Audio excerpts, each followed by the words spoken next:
머리 훌렁 까져 있고요. 자, 클림트가, 네네네. 클림트가 저희 클림트가 머리가 훌렁 까진 거는 25살 때부터 그래요. 그래서 젊은 나이부터 머리가 훌렁 까집니다. 그러니까 외모가 생각보다 좀 그렇죠. 옷도 항상 저 옷차림이었어요. 저 안에 아무것도 안 입어요. 항상 이름 가티온인가라는 옷인데 저 옷을 입고 그냥 계속 작업할 때도 저 옷이고, 그러니까 나중에 클림트 나오는 어떤 혹시라도 관련 그 사진 보면 다 저 옷을 입어요. 안에 아무것도 안 입고. 음.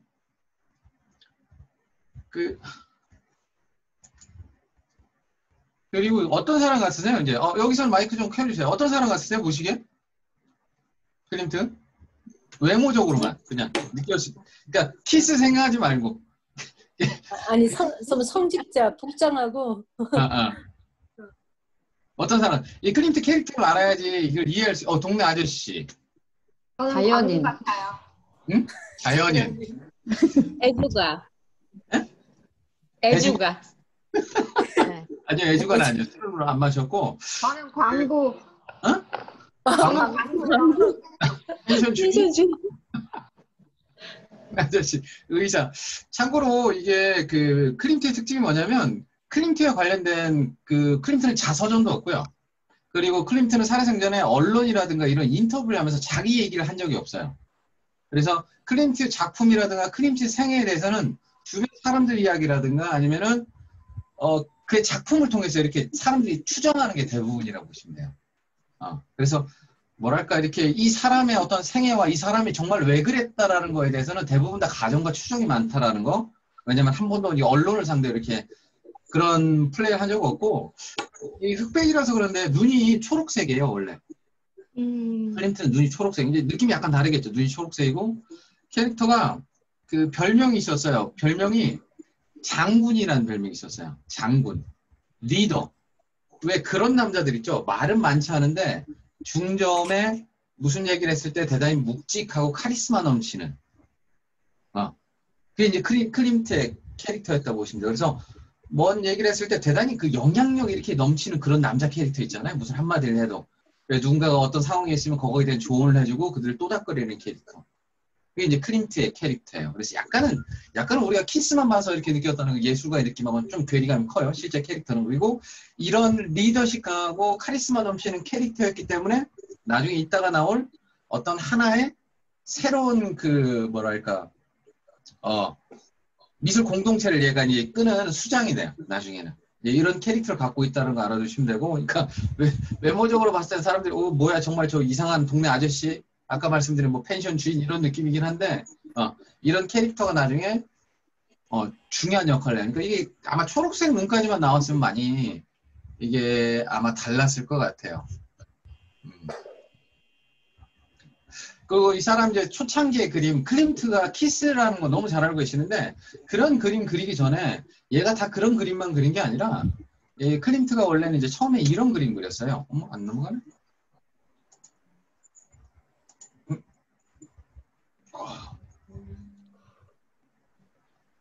그림 어떠세요, 이거? 와. 저는 이거 딱 되게 남자 몸인데, 근육이 성질나 있는 걸 넘어서, 근육이 성질났는데 되게 성스러워요? 전 되게 섹시했는데, 봤을 때. 근육이 큰 근육과 잔근육이 막 돋으러 올라오면서, 더군다나 남자 눈빛이 엄청 섹시하지 않나요? 저는 천이상 그렇게 봤는데. 그리고 또 하나는 저는 이 그림 딱 보자마자 제일 먼저 떠올랐던, 그렇죠. 미켈란젤로 천장화. 미켈란젤로 천장화 딱 구성이 이렇게 돼 있거든요. 벌거벗은 4명의 나상들이 하나의 그림을 이렇게 감싸고 있는 게 미켈란젤로 천장화인데, 딱 그게 느껴질 만큼 고전적이고 대단히 아카데믹한 그림을 너무나 잘 그렸던 화가 중에 하나가 사실은 클림트였다라는 거. 그러니까 이런 게 참 매력적인 것 같아요. 그림 개코 그리지도 못하는 것들이 막 지네 마음대로 막 그려놓고 예술이라고 하는 게 아니라 정말 그림을 우리가 생각할 땐 잘 그려. 천재같이. 근데 이런 사람들이 그런 그림을 그리지 않고 자기만의 어떤 세계를 그렸다라는 거. 이거는 클림트가 22살 때고 알아두셔야 할 게, 이걸 기억하셔야 돼요. 되게 가난하게 태어났어요.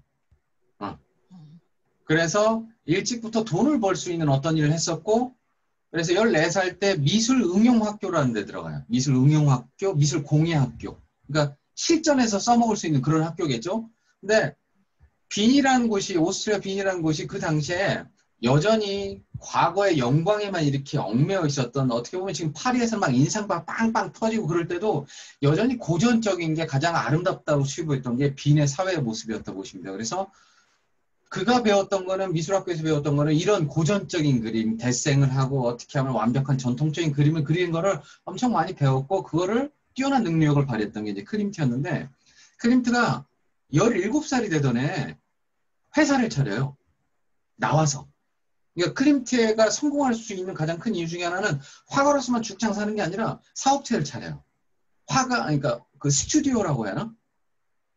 그래서 많은 오더들을 들어온 거를 다 소화를 시켜요.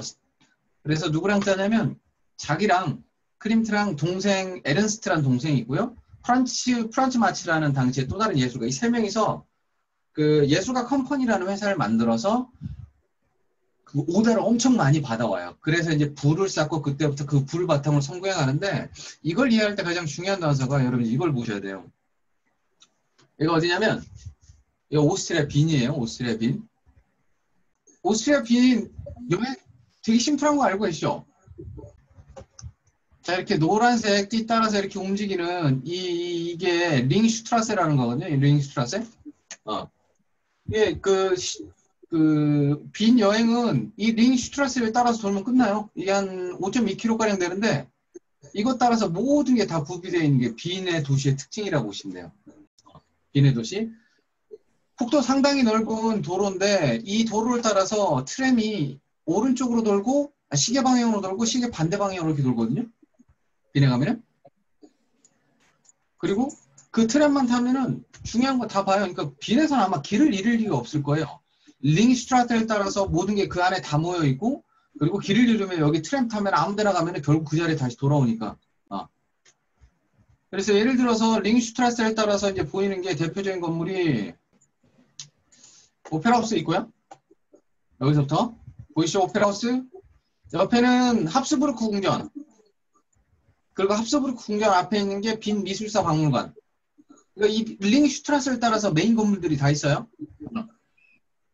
빈 미술사 박물관을 가만히 보시면은 원래 링이 이게 뭐였냐면, 이 링이 원래는 성벽이었어요. 성벽. 이 링이 원래 성벽. 그리고 여기 합스부르크 궁전 있죠. 그래서 원래 빈은 합스부르크 제국, 합스부르크 왕국의 수도였던 곳이고, 그 수도였던 합스부르크 궁전이 있던 여기를 이렇게 둘러쳤던 그들의 성벽이 있던 자리가 원래 링슈트라스 이 거리였다고 보시면 돼요. 그죠? 그래서 이거를 19세기 중반 넘어서 프란츠 요세프라는 왕이 이거를 다 허물어 버려요. 성벽을 허물고 도로를 만들고 그 성벽을 따라서 건물들을 짓기 시작을 해요. 그게 지금의 이제 우리가 관광하는 빈의 모습인데, 여기 보시면은 합스부르크 궁전 앞에 있는 빈 미술사 박물관은 그래서 원래는 연결되어 있었겠죠. 이렇게 두 개가 성벽이 있었을 때. 그래서 이 개념은 뭐였냐면, 이 빈 미술사 박물관은 합스부르크 궁전 앞에 있는 거잖아요. 합스부르크 가문에 원래 그 미술 작품들을 모아놓은 곳이었어요. 여기가. 됐죠? 그리고 그 옆에 국회의사당이 있고요. 요거. 그리고 여기가 시청사고요. 그 옆에 대학교가 있고요. 근데 이 건물들이 다 하나같이 근사해요. 뭐 르네상스라든가 바로크 양식, 신고전주의 양식으로 대단히 의리의리하게 19세기에 지어놓거든요. 여하튼 그게 이제 메인이고, 또 하나 들어보면 이제 이 안에 보면은 합스부르크 궁전 말고 성 슈테판 성당 하나 있고, 이게 가장 커다란 이제 여기 빈의 관광 명소인데, 이걸 왜 보여드리냐면, 이게 되게 중요한 게, 클림트가 언제 태어났고 클림트가 왜 이렇게 그 대박을 터뜨릴 수 있는 이유가 여기서 터져 나온 거라고 보시면 돼요.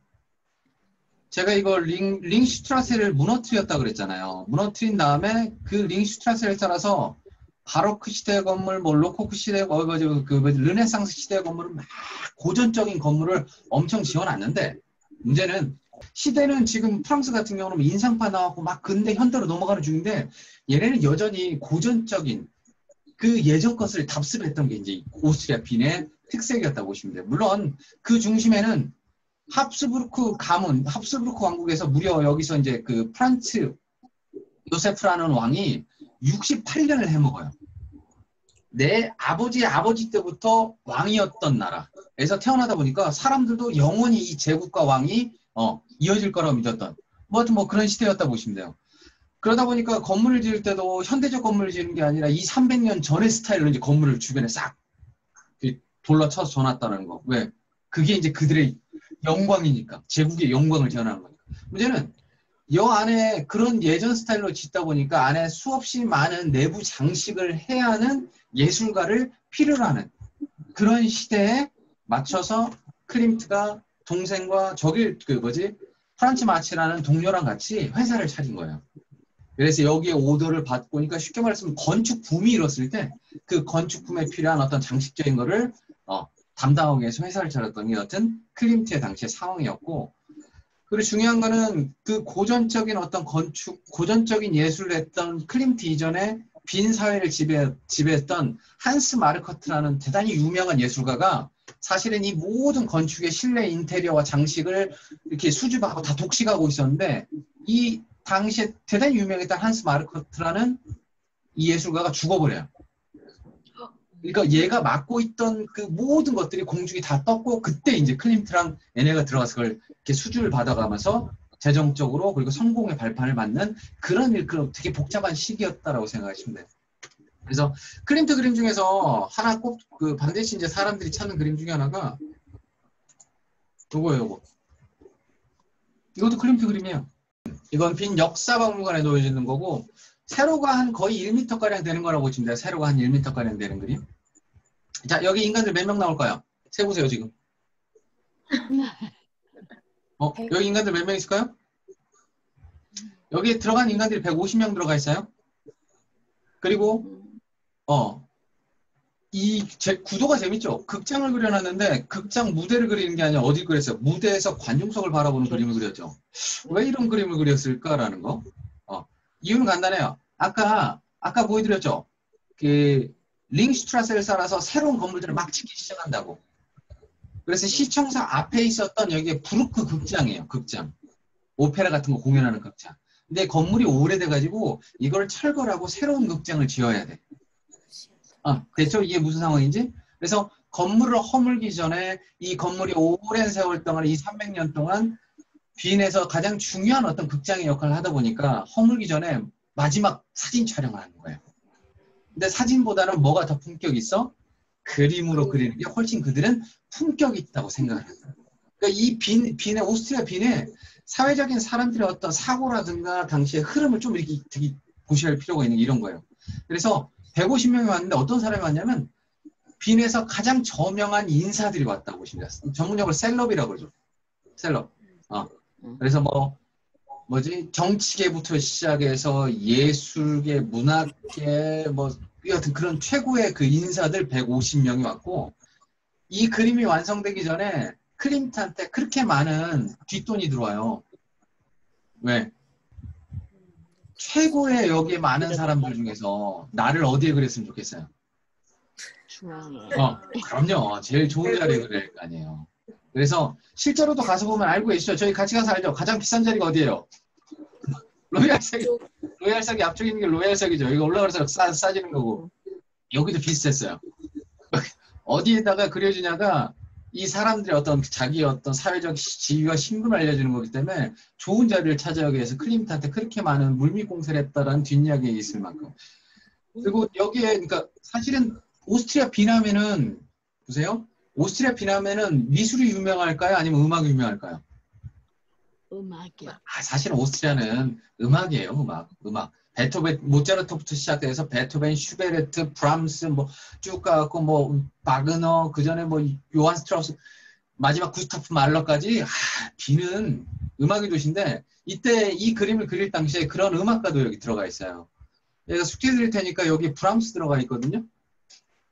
어디요? 찾아보세요. 나중에 인터넷 검색해갖고 브람스 초상화 가져간 다음에 이렇게 왜냐하면 실제로 똑같아요. 그러니까 지금 이게 작은 화면으로 여러분이 봐서 그런데 실제로 가서 보면은 정말 심지어 여기 그 역사박물관에 이게 있는데 여기 가서 보면은 150명이 누구였다라는 그들의 그 인명록이라고 해야 하나? 그걸 소개해주는 책이 있어요. 그만큼 유명 인사들이 여기 모여 있는 거라. 됐죠? 나중에 한번 프랑스 얼굴도 찾아보시고 그리고 새로운 시대에 변하고 있었다라는 거. 그러니까 이거를 허문 다음에 새로운 신부르크 극장을 건설한 다음에 거기에도 또 이제 그 클림트랑 동생 에른스트랑 프란츠 마츠가 같이 왜냐 컴퍼니잖아요. 같이 작업을 해서 그 또 실내 장치가 다요. 새로 이렇게 만들어진 극장에. 그래서 나중에는 왕으로부터 황금 십자 훈장상을 받아요.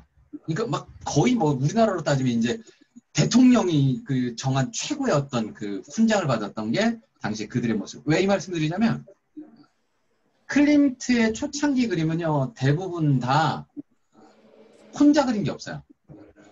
그걸 보시라고. 그러니까 혼자 그린 게 아니라 항상 에른스트라든가 마츠라든가 이런 사람하고 같이 그린 까닭이 회사를 만들어서 국가에서 하는 그 건축 붐에 필요한 장식을 다 같이 이렇게 컴퍼니 이름으로 들어가서 하다 보니까 동시에 같이 한 작업들이 대부분이라는 거.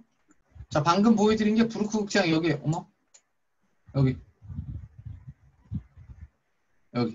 여기 앞에 있는 게 시청사고 여기가 부르크 극장이라고 보시면 돼요. 그래서 지금 이 부르크 극장 가면은 당시에 아까 말씀드린 예술가 컴퍼니로 구성되어 있었던 클림트와 그 친구들이 만들었던 작품을 천장부터 시작해서 벽화 다 보실 거예요. 가서 보시면 그림은 대단히 다 어떻다? 현대적이지 않고 대단히 고전적인 신화라든가 그러면서 약간 몽롱한 느낌이 드는 대단히 매력적인 그림이에요. 그래서 또 다른 클림트의 어떤 매력을 빠져볼 수 있는 그 초창기 시기의 그림들을 만날 수 있는 곳 중에 하나라는 거 참고하시기 바라고요. 여기는 어디냐면 여기는 또 그러니까 여기서 성공을 거둔 다음에 이거 그린 다음에 이제 왕한테 훈장 받거든요. 이거 그린 다음에 여기 벽화. 그 다음에 이제 본격적으로 빈 미술사 박물관 안에 있는 이쪽이 빈 미술사 박물관인데 이 안에 있는 벽화도 또 이제 맡아서 그리기 시작을 해요. 클림트랑 그 친구들이. 그래 지금도 이게 이제 빈 미술사 박물관이에요. 빈 미술사 박물관. 그래서 보시면은 보이세요 이런 것들? 그림들 다? 그림들부터 시작해서 기둥 그리고 건축의 어떤 대들보 다 모든 것들이 정말로 고전적인 기법과 고전적인 양식으로 완성시켜 놓은 것들이죠. 위에 있는 건 사실 클림트가 그린 게 아니라 클림트가 그린 건 다 어디 있는 거냐면 여기 있는 것들 다 여기 사이사이 있는 거 있죠? 아치 옆에 이렇게 아티리움 옆에 있는 거 이거 이런 것들이 대부분 클림트가 그렸고 빈 미술사 박물관 가면은 얘네도 시대별로 개관을 해놨을 거 아니에요. 공간도 그런 식으로 해놓거든요. 그래서 만약에 이 공간이 그리스 뭐 작품들이 있다면은 이 벽화라든가 내용도 그리스와 관련된 내용이 나오고 이 공간이 만약에 이탈리아 르네상스에 관련된 작품들이 전시되어 있다 그러면은 이 벽화도 다 그런 식으로 구성돼서 완성된 빈 미술사 박물관. 별로 안 좋아하시네요 다들. 넘어갈게요.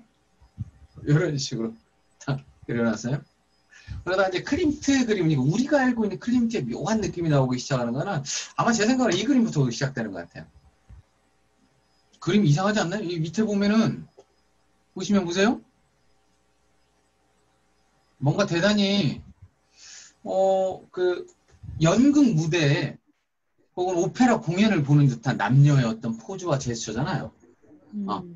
키스를 하려고 그러고 여자는 막 이제 남자한테 모든 걸 바치고 있고 남자는 그녀를 그윽하게 쳐다보고 있는데 전체적인 분위기가 마지막 키스? 제목은 사랑이에요. 키스를 하려고 하는 건데 사랑이 맞고 근데 이상한 건 여기 위에죠. 네. 묘하죠 이게.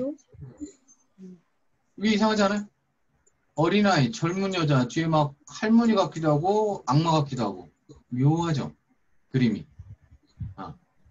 그림의 스타일이 아카데믹한 그림들을 그리다가 일단 확 바뀌기 시작한 건 언제부터 그러냐면 나이로 따지면은 클림트가 30살이 됐을 때 아버지가 뇌기를 돌아가세요. 뇌출혈이라고 해야 하나 여하튼 병으로 돌아가시는데 똑같은 증상으로 같이 공동 작업을 했던 화가였던 동생, 남동생 에른스트가 똑같은 병으로 피카소란다 저기 클림트가 30살 때 같이 죽어버려요. 그러니까 아버지의 죽음과 동생의 죽음. 더군다나 이 동생은 자기랑 같이 화가 일을 하고 있었던 같은 컴퍼니의 죽음은 받아들일 수 없는 어떤 이제 멘붕이 오기 시작하는 거죠. 화가 입장에서. 그래서 클림트가 1892년부터 3년간 그림이 별로 없어요. 대단히 침체기를 겪거든요. 왜냐하면 그때부터 이제 곰곰이 생각하는 거야. 삶이란 무엇이고 죽음이란 무엇이지? 기존에 표현했던 고전의 이 그림이 의미하는 거는 지금 우리가 살고 있는 삶과 죽음에 대해서 전혀 어떤 괴리감이 느껴진다는 거. 그래서 이때부터 얘가 뭘 받아들이기 시작하냐면, 그러면 과연 이 죽음이라는 거에 대해서, 삶이라는 거에 대해서, 인간의 운명이라는 거에 대해서 그걸 뭐 어떻게 그려야 할까라고 그때부터 이제 그림의 성향이 달라지기 시작을 해요. 어떻게 보면 진지하게 어떤 삶에 대한 성찰을 하기 시작했던 나이. 왜 우리도 그런 거 있잖아요. 자기가 정말 사랑했던 어떤 사람의 죽음 혹은 인생에서 참담한 어떤 실패와 좌절, 그런 절망적인 상황 속에서 변화가 되는 거. 그래서 그 그림이 약간은 뭐랄까 몽롱하면서도 몽환적이면서도 뭔가 으시시한 어떤 느낌, 느낌으로 바뀌기 시작하는 거는 이게 클림트가 그 가족들, 아버지랑 동생을 이제 여인 다음부터 나오기 시작하는 거예요. 그리고 또 하나는 이게 되게 사실은 클림트 그림이 되게 어려워요. 클림트 그림이 그 화가 하나의 작품 세 개만 알면 되는 게 아니라 당시에 오스트리아 빈이란 사회가 겪고 있었던 어떤 격변의 어떤 움직임. 그리고 좀 있으면 뭐가 터지는 줄 아세요? 오스트리아에서 1차 세계대전 터져요. 1차 세계대전. 그 세기 말의 빈의 분위기까지도 이해를 해야지 사실은 이제 클림트의 작품 세계를 접근할 수 있거든요. 그래서 뭐랄까요, 그 미술계가 대단히 보수적이면서 관료적이고 새로운 것들을 허용을 하지 않아. 그러니까 우리나라 딱 조선시대 그런 느낌이에요. 조선시대. 그래서 뭔가 새로운 걸 하려면은 타락했다, 윤리적으로 문제가 있다는 걸로 계속 걸고 넘어가면서 예전에 했던 것만 끊임없이 고집하고 그 카르텔이라고 하죠. 그 기득권층에 들어가는 사람들만 어찌됐든 간에 힘을 갖고 있던 시대. 이거 한번 읽어보세요. 우리가 그들로부터 분리가 돼야겠다. 되죠? 그 기득권층들로부터 분리가 돼서 새로운 예술, 그래서 사람들한테 대중들을 위한 혹은 정말 그 사람들이 치유될 수 있는 어떤 그런 예술을 해야겠다라는 어떤 사고방식으로 기존으로부터 분리돼서 나오는 클림트와 그 친구들을 흔히 많이 들어보신 분리파라고 생각하시면 돼요. 분리파. 그러니까 시기적으로 뭐랑 뉘앙스는 사실 비슷하냐면 인상파랑 비슷해요. 인상파라는 개념 자체가 기존에 정형화되어 있었고 전통적이었고 아카데믹한 그림으로부터 벗어난 새로운 혁신적인 그림이잖아요. 그런 흐름이 오스트리아 빈에도 있었다고 보시면 돼요.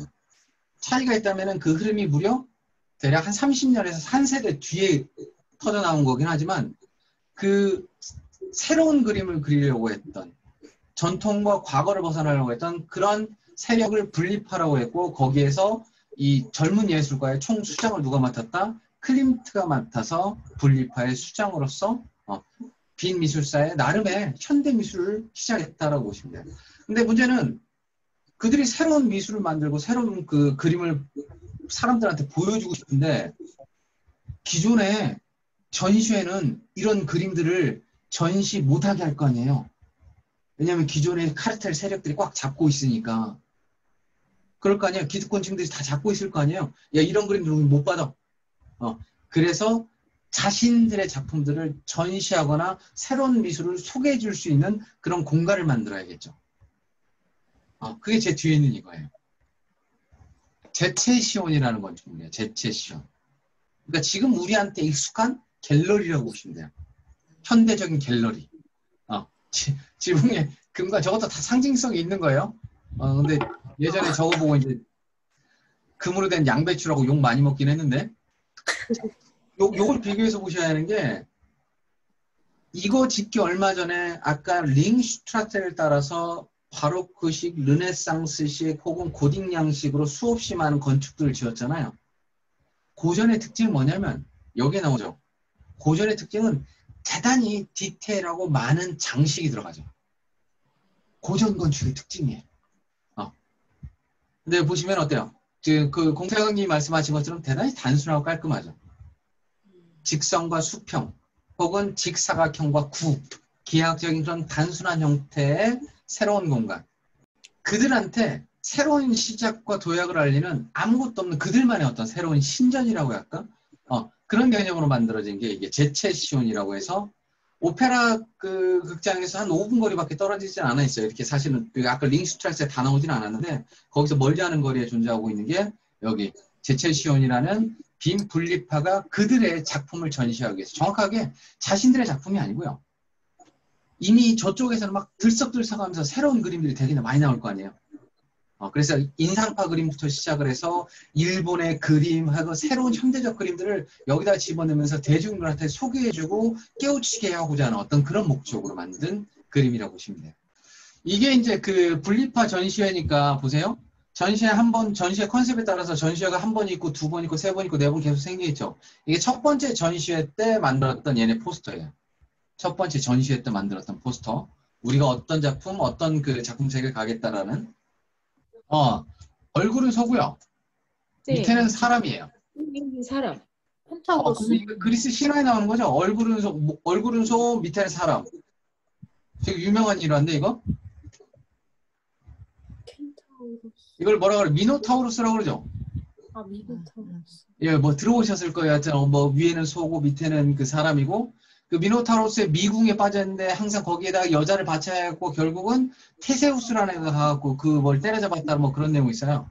그래서 공격하는 얘가 테세우스예요. 그리스 신화의 영웅. 자, 요 내용을 집어넣은 거는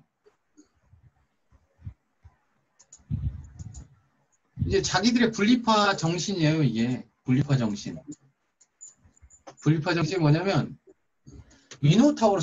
미노타우루스가 오랜 세월 동안에 거기에서 어떻게 보면은 그 폭력적인 힘을 갖고 자기가 원하는 데 마음껏 해먹었잖아요. 그러다 테세우스에 의해서 그게 끝나죠. 그래서 이 뉘앙스가 항상 어떤 식으로 쓰였냐면 예술가들한테 미노타우루스는 항상 그 전 시대를 대표하는 권력과 힘이에요. 특징 자체가 미노타우루스는. 그리고 테세우스는 지금의 젊은이 아니면 지금 새로운 세대.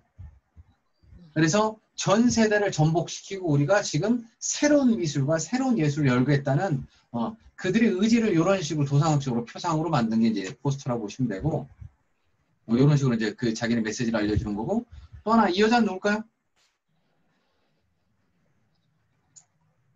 아테나. 이 여자는 아테네죠. 아테네. 그래서 이건 그들의 그 분리파의 정신이라면 아테네 여신은 그 분리파의 여신이에요. 그들이 모시는 여신.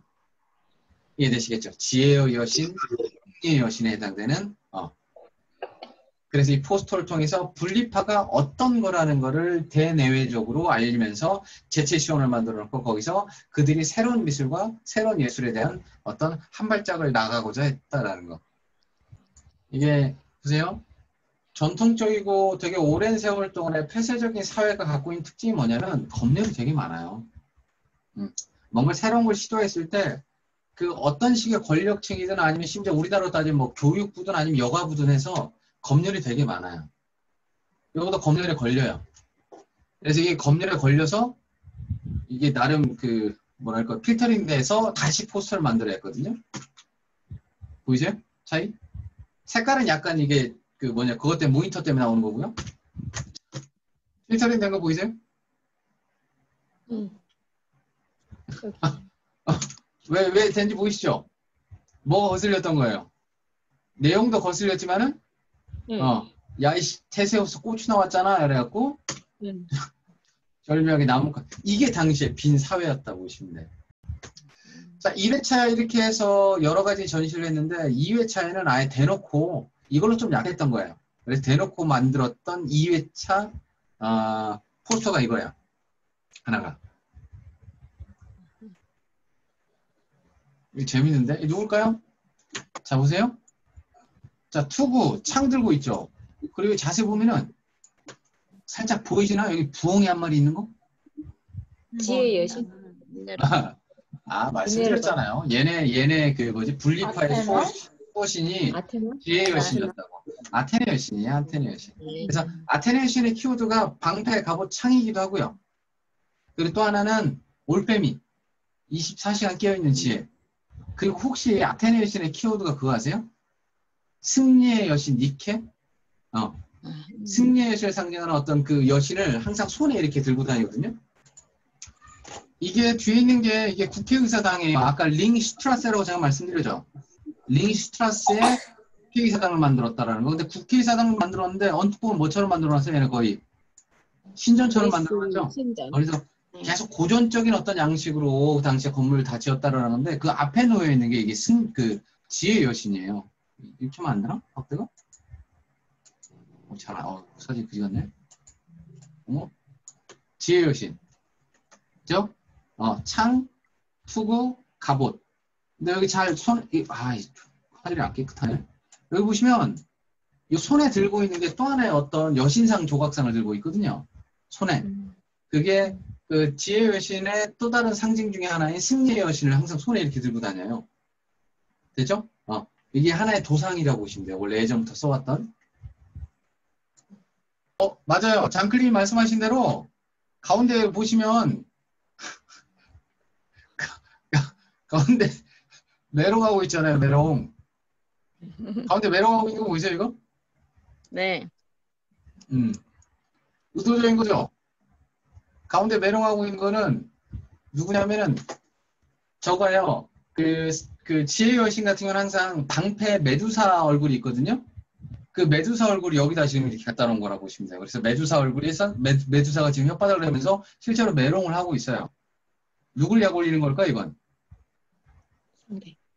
느낌 아시겠죠? 네. 그 보수적이고 관료적이었던 그 예술가 조합, 그들을 향해서 약 올리는 거죠. 메롱 약 올리면서 우리는 새로운 예술을 하고 있고, 항상 승리의 여신, 니케가 동행을 하고 있었는데, 맞아요.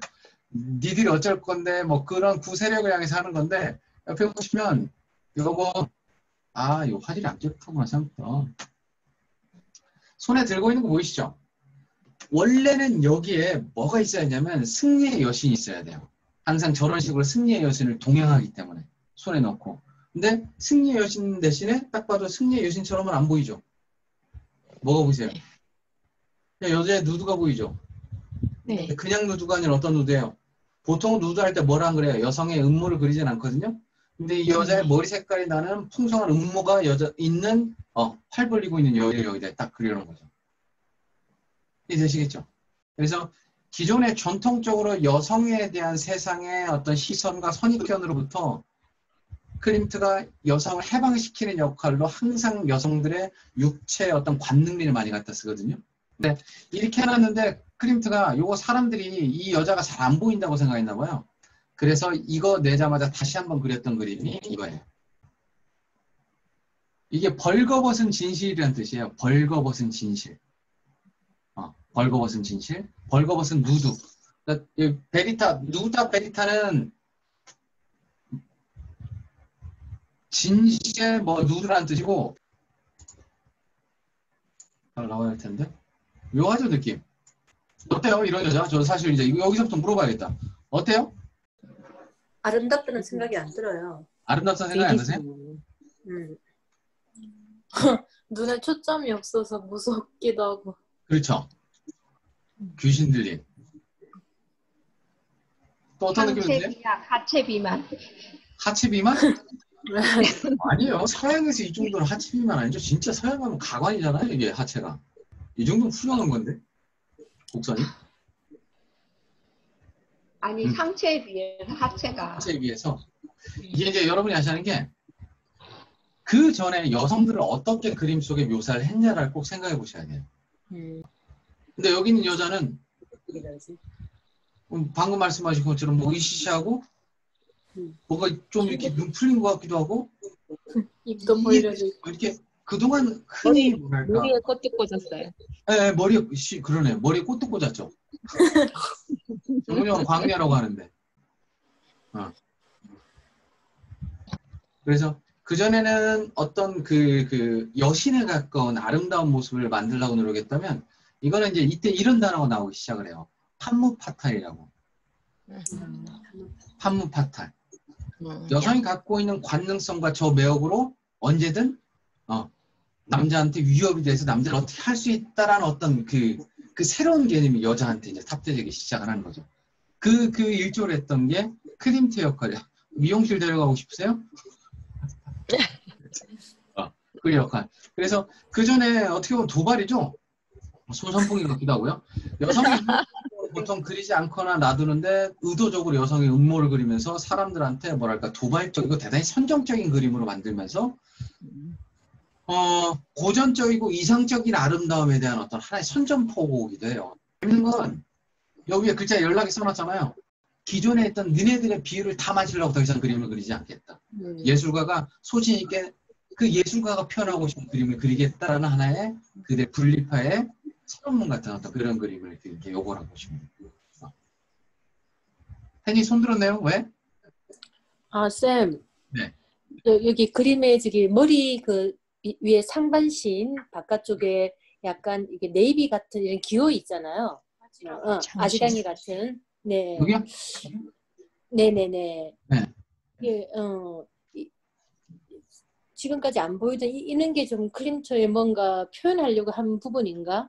아, 그럼 그러니까 그 아까 이제 사실 길어질까 봐 설명 안 했는데 클림트 그림은 대단히 장식적이에요. 키스 생각하시면 돼요. 정말 장식적이잖아요. 그림 자체가.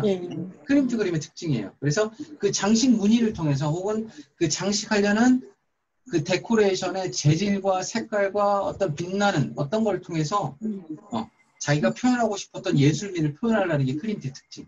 그 대표적인 게 황금이죠. 클림트의 그 장식주를 대표적으로 보여주는 게 황금이에요. 황금.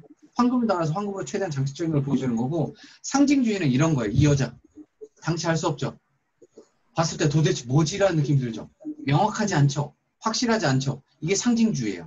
그러니까 뭐냐면 기존의 사실주의는 뭔가 확실성을 갖고 있었는데 프로이트가 나오기 시작하고 인간의 어떤 내면 안에 있는 무의식이라든가 욕망이라든가 꿈이라든가 이 감정에 대해서 야 이거를 어떻게 표현하지라는 거예요. 인간 안에 있는. 그러니까 그 전까지는 사람 눈으로 이성적으로 파악한 세상을 그림에 담았다면 이거 안에 있는 거 보여요. 지금 내 감정, 내 정신, 내가 꿨던 꿈, 내 안에 있는 무의식 안 보이죠. 이걸 끄집어다가 밖으로 던져놓은 게 상징주의예요. 그러니까 대표적으로 이 여자를 보면서 어떤 느낌 주셨어요? 그냥 으시시하다, 괴기스럽다, 뭔가 음침하다, 선정적이다 그런 느낌 드셨죠? 네. 그래서 상징주의를 이해할 때 가장 쉬운 그림이 뭉크예요. 뭉크의 절규. 이거 알고 계시죠? 뭉크의 절규. 이게 상징주의예요. 그러니까 언뜻 보면 우습긴 한데 인간이 느끼는 어떤 그 절망적이고 막 패닉 상태의 느낌을 한 방에 잡아준 거죠. 이런 걸 상징주의라고 보시면 돼요. 안에 있는 걸 끄집어다가 밖에다 보여줘요. 내면 세계에 있는 걸. 됐죠? 그래서 그렇죠. 여기 그림 보면 대단히 몽환적이고요. 그림 되게 잘 보셨다. 맞아요. 밑에 어떻게 찾았대? 항상 클림트 그림에 가장 많이 나오는 여자 주변에 있는 건 뱀이에요. 뱀. 그래서 사람들한테 그러니까 우리나라 사람들은 그걸 인지를 못하는데 서양 사람들은 벗은 여자가 있고 뱀이 있으면 한결같이 이부를 떠올려요. 이부는 뭐예요? 원죄의 상징이죠. 원죄를 왜 만드는? 그러니까 원죄에서 끝나는 게 아니라 누굴 유혹해요? 아담을 유혹하죠. 그래서 어디? 에덴 동산에 쫓겨나죠. 그러니까 이부의 유혹에 아담은 견뎌낼 수 있다 없다? 없다. 그거예요. 그러니까 이부의 유혹에 남자는 그걸 감당할 수 없는 거. 그런 여성들의 유혹. 그걸 판무파탈이라고 하고 그런 걸 공식화시킬 때 가장 많이 쓰는 게 뱀이에요. 잘 보셨어요. 요게 이제 그 제체시온 내부에 들어가서 이게 14차 때, 14회 빔 분리파 전시회 때는 이게 1901년 정도 됐는데 14회 이제 전시회 됐을 때, 야, 우리 좀 더 빔 분리파를 드높일 수 있는 어떤 그 뭐랄까 컨셉을 잡자 해서 이때 빔 분리파의 정신적 지주로 어떤 사람을 땡겨오냐면 베토벤을 모셔와요. 베토벤은 이미 죽었는데 빔 분리파의 정신적 구심주다라고 생각해서 베토벤을 여기 사진에는 없는데 베토벤 조각상을 만들고 막스 클링거가 베토벤 동상을 여 안에다 만들어 놓고 클림트는 베토벤 노래 중에서 가장 유명한 노래란다 미쳤나봐. 음악 중에서 가장 합창. 합창을 그림으로 그려요. 그 합창의 음악을. 그게 이거예요. 여기서부터 시작돼서 이렇게 가가지고 이렇게 오는 이걸 베토벤 프리즈라 그러거든요. 3면으로 구성되어 있는. 그래서 베토벤 합창의 그 음악을 이렇게 구성을 해서 완성시킨 베토벤 프리즈를 그리고 클림트가 완성시키고 여기에서 보세요. 동상 여기다 완성됐죠. 그리고 그림이 완성됐죠. 그 다음에 뭘 했냐면 구스타프 말러가 들어와서 전시회 때 여 안에서 베토벤의 9번 합창을 연주를 해요. 그게 얘네 전시회의 특징이에요. 이해되시겠죠? 그 전에 전시회는 그림만 보여주는 거라면 빈 블리파가 추구했던 전시는 야 무슨 소리야 예술은 종합예술이어야 돼. 그래서 뭐 건축, 조각, 뭐랄까 가구, 생활 필수품 그래서 실제 사람들이 생활 속에 예술이 사람들의 실제 어떤 생활 속에 들어가야 한다는 그 모토 아래 다양한 종합적인 그 예술을 추구했던 공간 중에 하나가 또 이 빈 블리파가 추구했던 제체시온의 전시의 모습. 그러니까 따지면 이게 100년 전이거든요. 100년 전이란 말이에요. 근데 지금 우리나라 미술관에서 하려는 게 그거죠. 요즘. 그러잖아요. 작품 깔려있고 뭐 하려고 그러죠. 악기 들고 이제 슬슬 들어오기 시작하죠. 미술관에. 그렇죠. 그러니까 지금 막 우리가 콜라보로 융합이라고 생각했던 그 예술을 얘네는 100년 전에 이 공간을 만들어 놓고 시도를 하고 있었다고요. 이렇게 보시면 돼요. 예술이 그동안 되게 동떨어져 있었잖아요. 되게 근사한 미술관에 처박혀있던 예술이 사람들이 의식을 깨면서 무슨 소리야. 예술이라는 거는 우리 가까이 있어야 한다는 거. 대중들 가까이 있어야 한다는 거. 그래서 예술이 어떤 느낌으로 넘어가기 시작하냐면 실용예술로 넘어가기 시작하는 시점이에요. 이때가. 실용예술. 이거를 다른 말로 하면 뭔지 아세요? 디자인이라고 하죠. 미술적으로 말하면. 그런 그 흐름이었다 보시면 돼요. 이때가. 예술이 박물관의 액자 틀 안에 갇혀있는 세계가 시대가 아니라 이제 무슨 소리야. 예술은 생활 곳곳에 있어야지 하면서 가구라든가 혹은 디자인이라든가 판촉물로 예술이 막 실용예술로 넘어가기 시작하는 시점. 그래서 이때 굳이 한 명의 예술가를 따지면 그 유명한 알폰스 무아라는 애가 나오죠. 혹은 로트렉이라는 애가 나오고요. 이게 정확하게 실용예술이죠. 포스터라든가 광고라든가 이쪽으로 넘어가는 어떤 것들. 됐죠? 그런 게 이제 시대적 그 정신이 돼요. 예술가. 사실은 영국의 윌리엄 모리스가 시작한 건데 시대적 정신이 돼서 이 제7시연이라는 공간은 그런 새롭게 변화된 어떤 여러 가지 예술적 시도라든가 혹은 예술의 그 표본들을 다 보여주고 만들어가는 어떤 곳이었다 보시면 돼요. 너무 이렇다.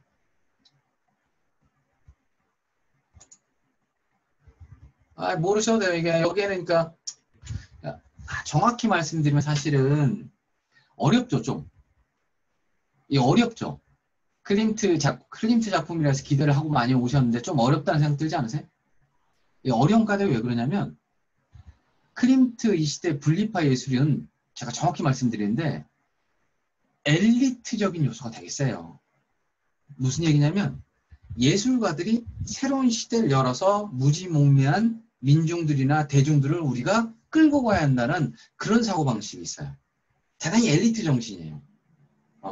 예술가들이 그 위치에 서서 모든 걸 이끌어가야 한다는 거.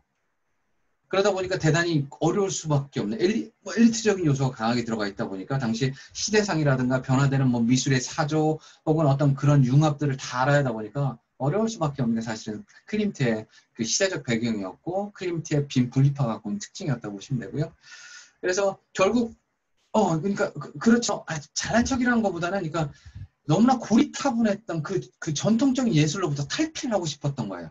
이게 분리파가 갖고 있는 목적이었는데 그게 한계예요. 탈피를 하고 싶었는데 탈피를 하긴 했는데 그 다음은 그 다음에 그 비전이 없어요. 그래서 클림트의 마지막 그림 보면은 뭐지라는 생각이 드실 거예요. 이따가 보여드릴게요. 탈피는 했어 분명히.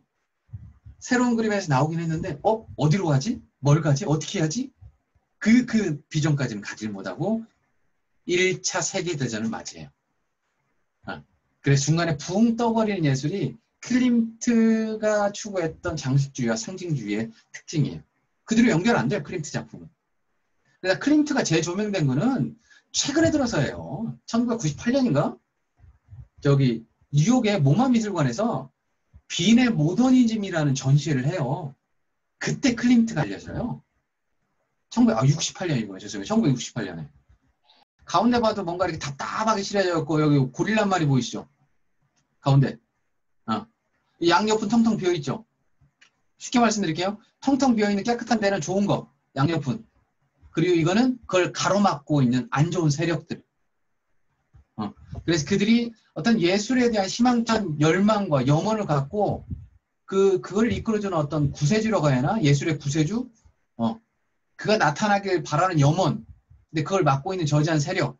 근데 이 저지하는 세력을 뚫고 그들이 염원하고자 했던 예술의 가장 이상적인 하모니를 이룬 그 내용이 이렇게 베토벤 프리즈로 깔려 있어요. 그래서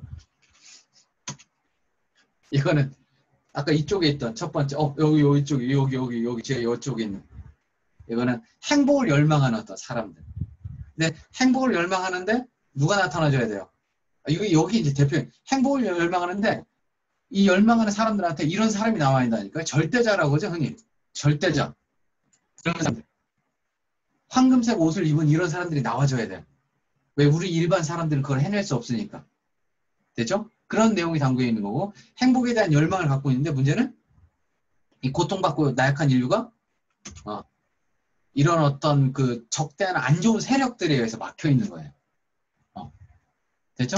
안 좋은 세력들에 막혀 있는데 결국 그거를 예술의 힘으로 뚫고 여기 리라를 연주하면서 어떤 그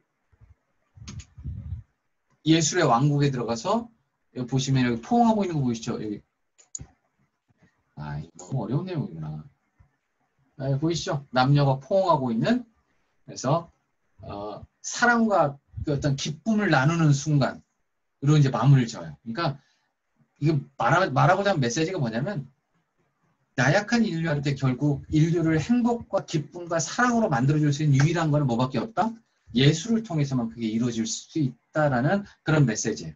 한편으로는 새로운 세력에 대해서 막 승승장구가 있다 보니까 이 수장이었던 클린트한테 우리나라로 따지면 교육부라고 해야죠. 교육부에서 야, 이 대학 만드는데 아까 그 말씀드렸잖아요. 대학이라는 건물 계속 만들고 있다고. 대학 만드는데 이 대학 벽면에다가 근사한 그림 좀 이렇게 그려줘라고 요청이 들어와요. 그게 어떤 내용이냐면 법학과, 의학, 그리고 철학과 관련된 거를 그림으로 그려줘라는 요청을 받아요. 그들이 원했던 건 뭐냐면 아테네 학당 아시죠? 아테네 학당. 뭐 학문의 위대함, 인간이 문명을 만들고 인간의 이성으로 이뤄낸 그 학문의 그 위대함을 아테네 학당처럼 이렇게 그려주길 바라는 마음으로 클림트한테 요청을 했는데 지금 그림 보시는 것처럼 클림트는 이미 그런 정신세계가 아니죠.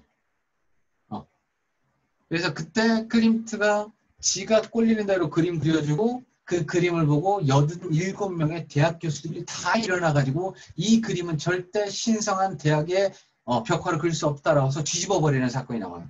그리고 그 사건 뒤로 클림트가 이런 쌍 내가 2번 다시 공공기관 그림 안 그려 하고 손 털어버린 여튼 그 사건. 그래서 원래는 클림트가 빈 대학은 뭐냐면 우리나라 서울대학교예요. 서울대학교. 그래서 원래는 이 그림 그려주고 거기에 이제 교수로 초빙되기로 원래 돼 있었는데 이 그림 그린 다음에 이제 교수로 임명도 안 되고 심지어 얘 때문에 어느 정도 이게 심각한 그림이었냐면 얘 때문에 당시에 교육부 장관이 그 사퇴를 해야 됐어요. 이런 애를 청구해서 이런 그림을 걸었다. 그러니까 이게 보통 그림이 아니야. 당시 시대적으로 되게 큰 문제가 돼. 말씀드렸잖아요. 기득권층들이 당시에 퇴폐적이라는 이유로 윤리적이라는 이유로 그들의 틀 밖에 있는 그림을 절대 용인하지 않았던 시대가 사회가 빈이었다고. 당시 어떤 그림을 그렸길래 이렇게 난리법석이었냐면 그가 처음에 의학을 그렸을 때 의학을 어떤 식으로 이게 그가 그랬던 의학의 모습. 환자가 다 뛰어들고 보시죠. 그림 딱 보는 순간 느낌 어때요? 의학은 뭐예요? 인간의 어떤 기술과 인간의 능력으로 인간의 과학으로 사람의 생명을 살려내는 그런 느낌이 나와야죠. 근데 그림 딱 보는데 대단히 음침하고요. 그리고 선정적이고 혼돈의 카오스죠. 그냥 탁 처진 인상 자체가. 그러지 않나요? 이것도 설명 들어가면 엄청 긴데? 어쨌든. 그러죠? 이게 철학. 이게 철학이래. 환자가 다 뛰어들고 그러시죠. 왜 이게 철학일까요? 머리. 여기 살짝 여기 그거 있어요? 여기 다들 그 머리를 큰 바위 굴고 얼굴처럼 뭐 하나 있는 거? 살짝 큰 바위처럼 보이는 거? 사람들 계속 이쪽으로 고통받고 비명지르고 아비규환 상태고요. 그리고 놀라운 게 이게 법학이래요. 법학. 볼테르죠. 문어 같은 게 한 마리. 재밌어. 법학이 제일 재밌었어요. 문어 한 마리가 어떤 할아버지를 이렇게 감싸고 있어요. 이거 환장한데 그리고 이상한 여자들이 옆에 3명이 서 있고 놀라운 건 저 뒤에 이거 되게 긴데 내 생각으로도 오늘 오래 걸릴 것 같더라. 뒤에 여자 3명 있죠. 이 3명은 저기요 정의, 뭐 진실, 법 이걸 상징하는 여신들이에요. 걔네는 저 멀리 있고 이상하게 생긴 여자 3명이서 문어 대가리 문어 한 마리가 할아버지를 감싸는 뭐 이상한 상황? 이게 법학이래. 그냥 상식적으로 생각해 보세요. 이게 서울대학교 법학과 메인 현관에 혹은 저기에 그 메인에 이런 식으로 우리나라 지금도 사실은 수용하기 쉽지는 않을 거예요. 지금도 그럴 것 같지 않으세요? 뭔지 잘 모르지만. 자 보시면 이게 누구냐면 히게이아라고 해서 그리스 신화에 나오는 건강의 신이에요. 건강의 여신. 그러니까 치유의 여신이라고 해야 하나? 그러니까 어떻게 보면은 의학과 가장 밀접된 여자죠. 됐죠? 이 여자가 지금 뱀을 들어서 또 뱀이 또 나오죠? 어떤 물을 먹이고 있죠. 이 물은 이게 뭐더라? 죽은 자들이 이렇게 마시면은 모든 걸 다 잃어버리는 레테라는 망각의 물이에요. 됐죠? 그래서 이 뒤에 있는 사람들은 다 뭐냐면 이 물을 마시고 죽은 자의 세계에 들어온 사람들. 자, 그럼 내용 설명드릴게요. 지금 앞에 있는 게 의학을 상징하는 건데 니네가 의학을 만들어서 사람을 치유한다 하지만 실제로 의학이라는 건 사람들의 죽음을 막을 수 없다는 거예요. 의학으로는. 결국 죽음을 향해 달려갈 수밖에 없는 게 자연의 섭리고 혼돈수로는 우주의 섭니다. 뭐 그런 메시지를 담고 있는 게 바로 요거라고 보시면 됩니다. 철학은 또 그거죠. 철학은 딱 이런 느낌이라는 거예요. 인간이 고통받고 힘겨워하고 이러고 있지만 실제로 철학이라는 건 저 멀리 떨어져 있는 큰 바위 얼굴 같은 게 사실 철학 아니니? 라고. 이게 정말로 얼마나 우리 삶에 밀접하게 그걸 알려줘. 이 고통과 슬픔, 힘겨움을 치유해줘? 라고 던지는 메시지. 뭐 그런 거라고 보시면 되고. 법학에 대한 메시지는 마찬가지죠. 실제로 진실과 법과 정의는 저 멀리 떨어져 있고 사람을 판단하는 거는 사회적인 어떤 불의라든가 어떤 부조리로 사람들이 판결받는다. 뭐 그런 메시지를 담고 있는 거예요. 이 그림 보고 클림트 이 그리면 안 된다고 주장했던 가장 첫 번째 이유가 그거였어요. 이 대학도 못 나온 자식이. 이 대학도 못 나온 자식이 학문을 뭘 안다고 이런 그림을 그려. 됐죠? 그게 클림트 그림이 내릴 수밖에 없었고 교육부 장관이 사과할 수밖에 없어요. 내가 클림트가 뚜껑 열려갖고 야, 알았어 계약금 돌려주고 이거 내가 다시 가져갈게. 그래서 개인적으로 소유를 했는데 나중에 이제 2차 세계대전 때 소실이 된 그림 중에 하나라고 보시면 돼요. 그래서 그때 클림트가 열받아가지고 여기 그 빈 분리 전시회에 그렸던 그림이 이 그림을 그려요. 이게 무려 요정들이거든요, 사실은. 근데 재밌는 게 뭐냐면 이거 그림 보면요. 여자분들도 그러나? 남자들이 이 그림 딱 보면요. 실제로 이 그림 사이즈가 1.5m예요. 작은 그림 아니에요?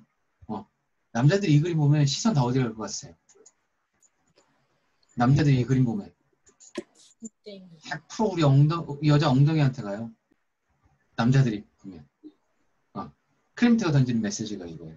놀리는 거죠. 야, 너네가 대단하다고 생각하는 문명이라는 건 사실 여성이 갖고 있는 저 관능이라든가 아니면 그 인간이 갖고 있는 어떤 성적인 너네가 무시하고 있는 이 본연 안에 있는 어떤 욕망을 결코 이길 수 없는 게 너네가 찬란하다고 말하는 문명이고 이성이야라고 놀리고 있는 거. 여자 표정 보이시죠? 네. 표정 딱 남자들한테 아까 또 그 느낌 들지 않나? 메롱하는 느낌? 야, 또 내 엉덩이 쳐다보내라는 제스처? 그래서 원래 이 그림이 제목이 금붕어예요. 금붕어. 뒤에 금붕어 한 마리 보이시죠? 네. 근데 금붕어 눈 맛 가 있죠? 여기 금붕어. 이 금붕어 눈, 입인데, 뭐 이렇게 뭔가 뚜렷하게 보는 눈이 아니죠. 맹한 눈이잖아요. 그래서 사실 금붕어를 통해서 아무것도 보지 못하는, 볼 수 없는 눈을 가진 자들, 기껏해 뭐만 보지 뭐밖에 볼 수 없는 이 여자 엉덩이밖에 볼 수 없는 눈을 가진 자들이 무슨 문명과 이성과 철학과 의학과 법학을 얘기해 라고 놀리는 그림 중에 하나예요. 그래서 제목이 금붕어인데 원래 처음 제목은 클림트가 나의 비평가들에게라는 제목이었어요. 정확한 제목은. 이해되시겠죠? 근데 그림이 참 묘하죠?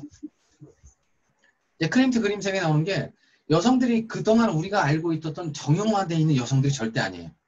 가장 신비롭고 어떻게 보면 몽환적, 몽롱한 상태에서 이렇게 보게 만들죠.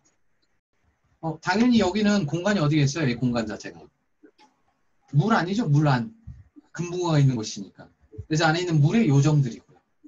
그래서 그런 몽환적인 어떤 느낌을 항상 만들어내는 게 클림트의 그림. 거기에 중요한 거는 어항이죠. 그렇죠. 낯에 홀렸다는 표현이 가장 어울리네요. 맞네요. 문희님 말씀하시는 것처럼 낯에 홀리는 거고 이 어항 안에서 여자들이 보여주는 저기 뭐야 그 유영하는 어떤 느낌들 그런 분위기들. 이 오빠가 대단한 오빠인 게 아까 대머리고 이렇게 뭐랄까요 별로 이렇게 매력 없어 보여도 그 클림트가 죽고 나자마자 14명의 사생아가 나와요. 우리 아빠다라고. 왜냐면 클림트의 막강한 그건 소를 받아야 하는데 이거 우리 아빠라고 14명이 소송을 걸어요. 사생아가 나와서. 결혼을 안 했어요. 클림트는 한 번도. 근데 사생아만 14명. 소문에 의하면 자기랑 잠자지 않는 모델을 결코 그린 적이 없다라고 소문이 날 만큼 클림트는 당대 최고의 카사노바였어요. 이게 소니 닙스라는 여자, 당연히 클림트가 그려준 여자는요. 당대 최고의 부르주아들이에요. 부르주아 아내들. 정말 돈 많은 사람들. 그러니까 우리나라로 따지면 회장님, 사모님. 그런 사람들 주로 그랬다고 보시면 돼요. 그리고 여자를 보고 있으면은 여자가 지금 살짝 의자 끝에 걸쳐 앉아 있죠. 의자를 꽉 잡고 있고 남자를 바라보는 시선도 그러고요. 뒤로 이 여자는 이제 판무파탈의 어떤 제스처는 안 갖고 있죠. 되게 고급스럽게 그려놨고요. 그리고 이 여자가 클림트랑 모종의 어떤 클림트한테 마음을 뺏겼다라는 제스처가 이제 빨간색 수첩이에요. 이 빨간 수첩은 뭐냐면 클림트가 이 여자 올 때마다 이 여자 이렇게 대생을 그려주는 것뿐만 아니라 이 여자 움직이는 모든 걸 이렇게 스케치를 다 저 빨간 수첩에 다 그려줘요. 이 여자가 이제 자세를 취하기 전에 했던 모든 걸 그리고 쓱 하고 건네요. 내가 당신을 향한 어떤 마음 이런 것처럼. 그래서 그 수첩을 여자가 또 들고 그림을 그려줘요. 그래서 저 수첩을 통해서 둘 간의 묘정의 관계가 있었다는 거고 이게 보일라나 모르겠네. 이거 어떠세요 그림? 클림트인가? 뭐지? 그것도 클림트 작품이에요. 여기 앉아있는 오빠 어디서 많이 본 오빠죠? 이런 헤어스타일 갖고 있는 음악가 하나 있는데 안경 쓰고 슈베르트? 슈베르트요. 정확히 슈베르트예요. 슈베르트가 지금 피아노 연주를 하고 있는데 이 묘하지 않나요? 느낌 자체가? 주변에 있는 언니들 유령 같기도 하고요. 같이 음악을 부르는 합창단 같기도 한데 언뜻 느낌은 이 남자가 부르는 어떤 음악이 지금 어떤 분위기인지 그 음악 소리의 그 아름다움이 여자로 대체됐다는 느낌이 들고 하여튼 이런 몽환적이고 몽롱한 느낌의 그림을 그러니까 역사화라는 어떤 주제나 소재를 바탕으로 인상파의 어떤 기법 그걸 집어넣고 그 안에서 뭘 찾아내요? 여성들이 갖고 있는 관능미를 찾아내요. 그러니까 클림트가 여성을 그릴 때 왜 여성을 그렇게 많이 그렸냐면 가장 핵심 중에 하나가 그런 관능과 그런 그림이 있었기 때문에 인류의 탄생이라는 게 존재하고 생명이라는 게 그렇게 시작된다라는 거. 그래서 단순히 우리가 느끼는 어떤 섹슈얼적인 걸로 끝내는 게 아니라 여성이 갖고 있는 그 여성적인 어떤 성적인 매력이 생명의 탄생까지 연결된다라는 어떤 그런 맥락으로 얘는 그림을 집어넣어요.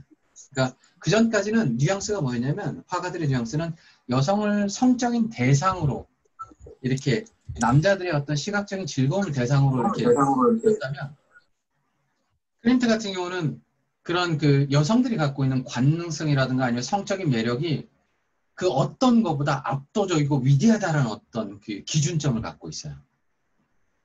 그게 어떻게 보면 여성을 처음으로 독립된 주체이자 독립성을 갖고 있는 하나의 인간으로 이렇게 바라보는 또 다른 어떤 시선 속에서 그려놓은 게 이제 클림트의 여성성이라는 거. 그래서 재미있는 특징이 뭐냐면 분명히 에로틱하고 관능성이 있는 여자들이 많이 나오는데 클림트 그림은 남자들보다 여자들이 더 많이 좋아해요.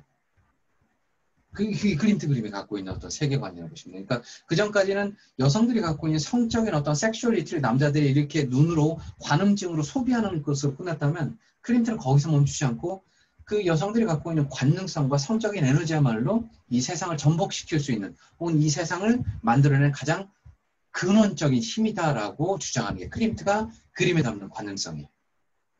그렇죠? 너무 유명한 그림이죠, 이건.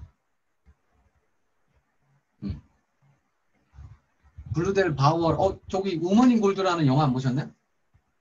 이거 되게 최근까지도 되게 지적인 여자를 좋아하는 것 같다고요?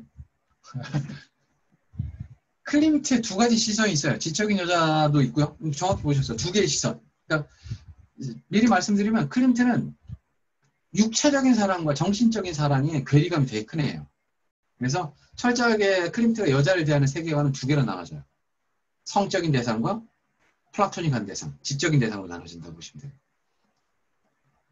여기 이제 대표적으로 클림트 그림이 장식주의라는 게 확연하게 드러나죠. 이 여자를 황금색의 다양한 표현으로 완성시켜 놓은 거.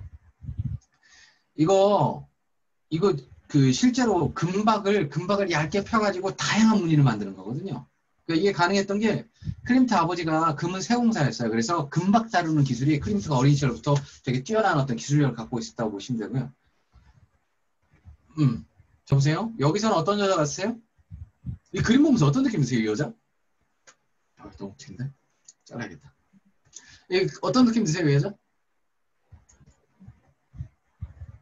방금 잠에서 깬 것 같아요. 방금 잠에서 눈빛이 개슴츠레하죠? 뭔가 바라는 것 같은, 요구할 것 같은. 요구할 것 같은 느낌이세요? 캐릭터는 어떤 캐릭터 같으세요, 이 여자? 부잣집 마나님. 그렇죠. 얌전하지만 묘한 매력이 있는 여자. 부잣집 마나님. 부잣집 마나님이 될 수밖에 없는 게 생각해보세요. 여기다가 이 금 처발려면 돈 얼마나 들어가겠습니까? 저는 네. 이 물고기 모양을 보니까요. 네. 굉장히 오히려 어떤 그러니까 뭐 매여져 있지만 자유로움을 꿈꾸는 여자? 뭐 전 그렇게 느껴져요. 그러니까 물고기. 대단히 화려하고 뭐랄까 하얀 육체랑 달리 요 손 좀 이상하지 않나요? 얼굴은 여자의 어떤 직선적이에요. 심리 상태가 살짝 나오는 건데 여기 손. 음. 여자가 건달도 아니고 굳이 손을 저렇게 꺾고 가면서 저럴 필요는 없잖아요. 이렇게. 이 여자가 사고로 가운데 손가락이 잘렸어요. 원래. 사고로 가운데 손가락이 잘렸으니까 초상화를 그릴 때 손을 어떻게 해야 할지 모르는 거예요. 어떻게 놓고. 그래서 손가락이 이렇게 가리고 있는 자세고요. 그래서 약간 이 부분만큼은 안절부절한 자세고 보통 그렇게 보시는 분도 많아요. 그레이스처럼. 금 안에 갇혀 있다라는 느낌. 하나의 인간이 금 안에. 금은 뭘 의미하면 돈을 의미하잖아요. 그러니까 남편이 엄청 부자거든요. 유대인. 그가 만든 그의 자산과 돈에 여자가 완전히 갇혀있는 느낌. 그래서 분명히 화려한 삶을 살고 있지만 그 안에서 꼼짝달싹 못하는 어떤 제스처? 그레이스님 말처럼 부유하지만 오히려 자유롭지 않은 느낌? 그렇게 이제 받아들이시는 분도 계시고 그 안에서 좀 자세히 보면 그 안에 여자의 어떤 뭐랄까요? 숨겨놓은 한무파타의 어떤 제스처? 또 이렇게 보시는 분도 계시고 왜 이 말씀드리냐면 자 보세요. 또 하나 보여드릴게요. 지금부터 이제 이게 골든 에이지예요. 클림트의 골든 에이지. 클림트가 이제 황금색을 1902년부터 쓰기 시작하거든요. 딱 6년 써요. 클림트가 이게 황금으로 된 장식을 계속 그리는 게 아니라 딱 6년 정도만 황금 장식을 쓰거든요. 그때 요 그림은 무려 4년을 그려요. 그러니까 키스보다 더 오래 그린 그림이에요. 대단히 오래. 보시면 크게 시간이 걸릴 수밖에 없겠죠. 왜냐면 이게 금을 여러분 이게 안 해보셨구나. 금 같은 거 문질러 본 적 없으시죠? 이렇게 얇게 펴가지고 이거 쉽게 만들어줄 수가 없어요. 이거 당체 이 느낌 자체가 금을 이런 것들 똑같은 금인데 금의 어떤 재질하고 금이 표현하는 명암하고 어떤 그 채도가 다 다르거든요. 사실. 여하튼 자.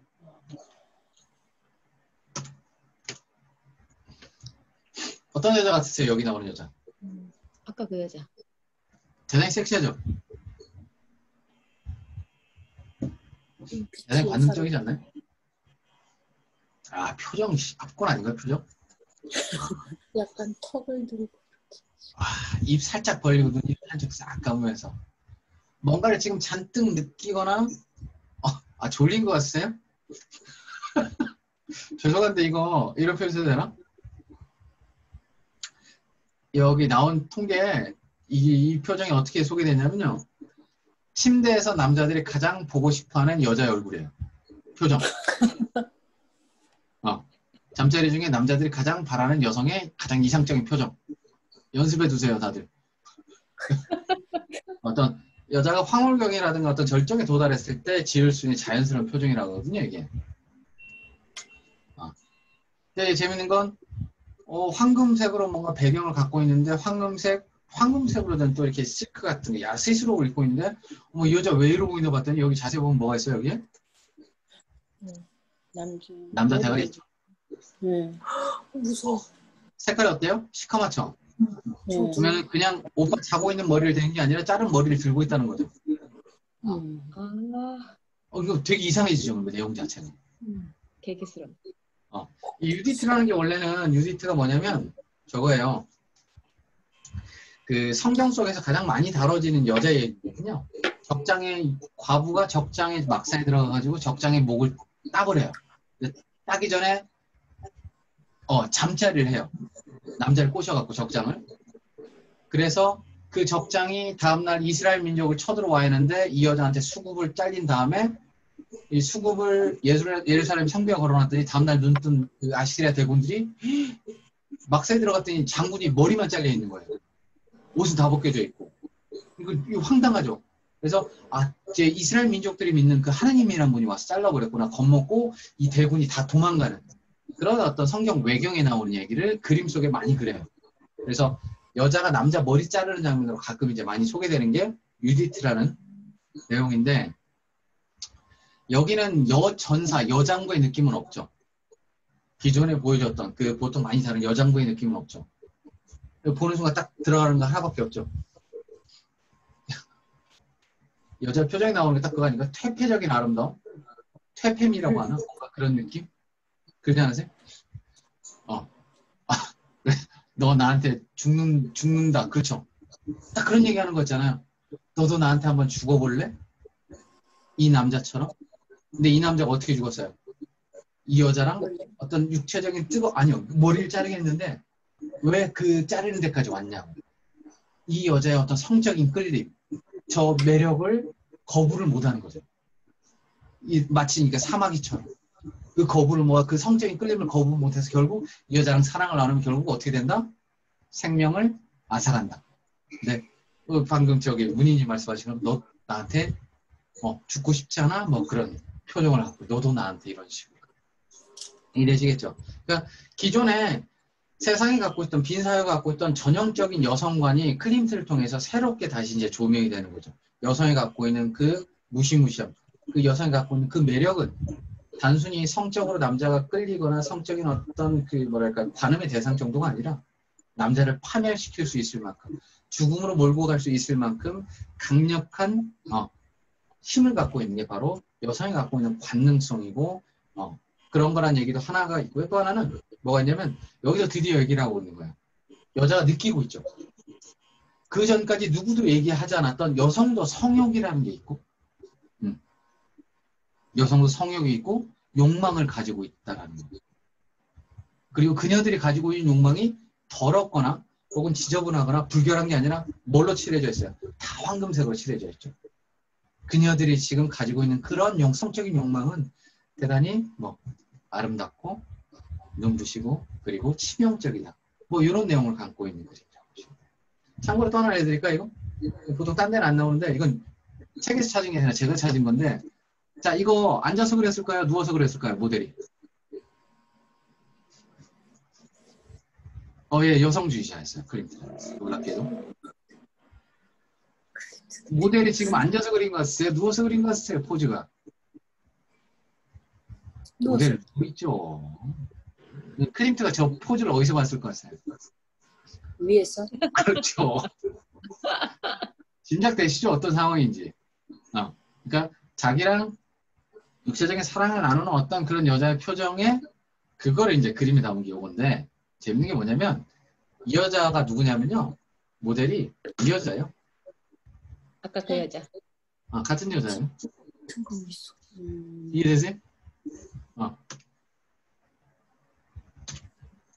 제가 어떻게 확인시켜 드릴까요? 더? 목걸이 보세요, 목걸이. 이 집 강은에서 있는 그 다이아 박힌 되게 비싼 목걸이거든요. 목걸이가 아니라 뭐라 하죠? 여하튼 저 이름 모르겠는데 요거? 초코. 초코. 맞아요, 초코. 네. 똑같은 거. 보이시죠? 어떻게 보면 이게 사회에서 이 여자가 보여줘야 하는 모습이라면 이건 뭘까요?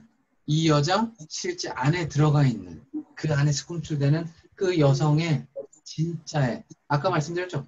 벌거벗은 진실이라고 하나? 그 안에 숨겨져 있는 욕망. 그렇죠. 본자만이 그릴 수 있는 그레이스 말씀처럼 본자만이 그릴 수 있는 표정을 뭘로? 이 극단은 뭐죠? 이 장식주의가 뭔지 아시겠죠? 그 감정을 뭘로? 황금으로 이렇게 터뜨렸다라는 거. 그리고 한 명만 더 볼게요. 이거만 볼게요. 이거만. 전혀 반대되는 여자인데 이 여자. 희한하죠? 여자를 대단히 여성의 섹슈얼리티라든가 에로티즘이라는 관능성을 많이 그렸던 그 클림트 그림과 달리 이건 좀 다르죠? 멋있다. 많이 다르죠, 느낌이. 그림 속에 이 여성이 갖고 있는 성적인 제스처나 섹슈얼리티, 장클림 맞아요. 저기 남편이 분명 알아봤을까요? 못 알아봤을까요, 이거? 아까 이거. 알아봤어요. 그 남편이 보면 기분 좋았을까요? 나빴을까요? 처음에 남편이 못 알아봤어요. 남편이 못 알아봤어요, 이거. 자기 아내인지 몰랐어요, 이거. 처음에. 나이 차이가 한 30살 넘게 차이 나거든요, 아내랑. 당연히 한 번도 저런 표정을 본 적이 없으니까. 남편 입장에서는 아내인지 못 알아봤는데 나중에 초코 때문에 알게 되죠. 근데 그것 때문에 뭐 이혼하거나 그러진 않았어요. 왜? 2차 세계대전 터지거든. 1차 세계대전 터지거든. 사실은.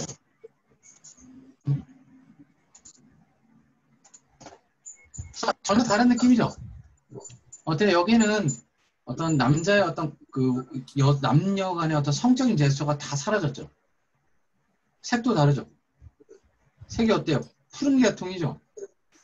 푸른 계통 속에서 사람들의 성적인 욕망이라든가 갈망 자체는 색하고 안 어울리죠. 푸른색은. 전체적으로 뒤에 있는 배경도 좀 죽어있다는 느낌 많이 드시죠? 그 안에 파란색으로 돋보이는 이 여자. 심지어 여기 뒤에 이게 사실 옷인데 옷이 깃이 이렇게 올라가는 거예요. 위에가. 근데 그게 막 여기까지 올라가 있죠. 과장되게. 그래서 뭐처럼 그래. 꽃장식으로 된 그 깃이 마치 후광처럼 이렇게 쳐있는 여자. 이 여자를 바라보는 클림트의 시선 느껴지세요? 이 여자를 바라보는 클림트의 시선. 플라토닉한 시선. 그렇죠. 느껴지죠? 존경스럽고 대단히 경애롭고 플라토닉한 어떤 그런 시선. 이 여자가 이제 그 유명한 에밀리 플렉이에요. 클림트 일생에서 절대 빼놓을 수 없는 여자 중에 하나거든요. 에밀리 플렉이. 옷이 푸르르잖아요. 그래서 플렉이. 그래서 플렉이. 이 여자는 누구냐면 클림트의 사촌이에요. 그러니까 되게 복잡한데 클림트 동생의 그러니까 제수 씨 여동생. 이걸 뭐라고 부르나요? 제수 씨 여동생. 처형. 처형? 네, 인터넷에는 처형이라고 나오던데. 사형? 사형. 사형이라고 그런 거야? 모르겠네요. 사돈. 그냥 사돈으로 할게요. 그 사돈이에요. 사돈인데 어린 나이에 얘를 만났을 때 첫눈에 사돈댁 첫눈에 반해요. 그래서 엽서만 한 400통을 보낼 만큼 둘 사이 막 그런. 근데 놀라운 거는 유일하게 육체적 관계를 갖지 않고 정신적. 그러니까 지금으로 말하면 가장 친한 여사친, 가장 친한 남사친. 딱 그 관계. 이때까지 그러니까 육체적 관계만을 하지 않은 채 거의 사실혼 관계에 있었던 여자. 그러니까 이 여자도 복장에 나오는 것처럼 이 여자도 당시에 빈에서 대단히 유명한 디자이너였어요. 그러니까 거기에 자기 일하는 재봉사가 100명이 있을 정도였으니까 되게 잘 나갔던 여자죠. 그래서 둘은 정신적인 어떤 여러 가지 아니면 어떤 삶에 대해서 심지어 이제 클림트가 똑같이 아버지처럼 뇌일혈로 쓰러지거든요. 쓰러질 때 불렀던 이름이 에밀 플렉이에요. 플렉이 에밀리를 불러줘.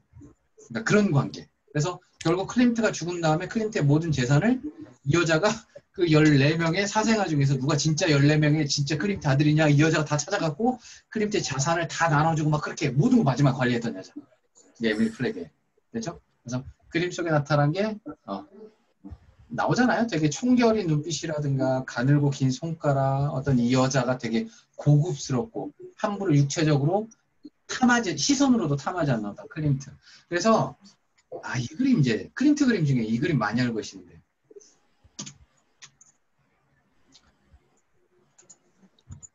보통 집에 가면 이렇게만 있어요. 요거 이렇게 잘라서 많이 팔더라고, 요만큼만. 그럼 너무 이쁘죠? 사랑스러운 아이랑 젊은 엄마랑. 제 친구 집도 이 그림이 있더라고요. 집에 요거만 잘라서 이렇게 액자를, 이거 뭐 짝퉁이고 이 부분만 잘라서 이렇게 팔더라고요. 근데 이 그림이 되게 뭐랄까 이렇게 막 화사하고 아기자기한 그림이 아니라 되게 씁쓸한 그림, 씁쓸하다고 해야 하나? 그림 원래 이런 그림이에요. 보이세요? 이게 그 사람의 세 가지 시기가 아니라 여성의 세 가지 시기예요. 세 명 다 여성이에요. 아기도 여성, 여자아이, 젊은 엄마, 그리고 나이가 든 할머니. 묘한 그림이에요. 되게 이 장식, 대표적인 장식 그리고 상징주의를 보여주는 그림 중에 하나. 여러 가지 장식적인 모양으로 그녀가 갖고 있는 나이 들었을 때 모든 것들을 주변의 어떤 장식적인 문양으로 다 보여주고 있죠. 나이가 든다라는 거. 나이가 주는 느낌이 어떤 건지. 반대로 이 사랑스러운 아이를 안고 있는 여자가 지금 느끼는 기분을 똑같이 또 다른 장식과 색으로 보여주고 있죠. 이 여자의 일생이에요. 세 가지. 그래서 만약에 이 부분만 이렇게 보면은 여기를 중심으로 해석을 되면은 지금 행복한 꿈을 꾸고 있지만은 곧 다가올 결코 피할 수 없는 나이든 죽어가 할머니가 될 수밖에 없는 어떤 그런 생애 피할 수 없는 그거를 이제 보여주고 있고 거꾸로 얘가 상상하는 장면이라면 눈을 가리고 상상하는 거겠죠. 가장 좋았던 시절의 순간.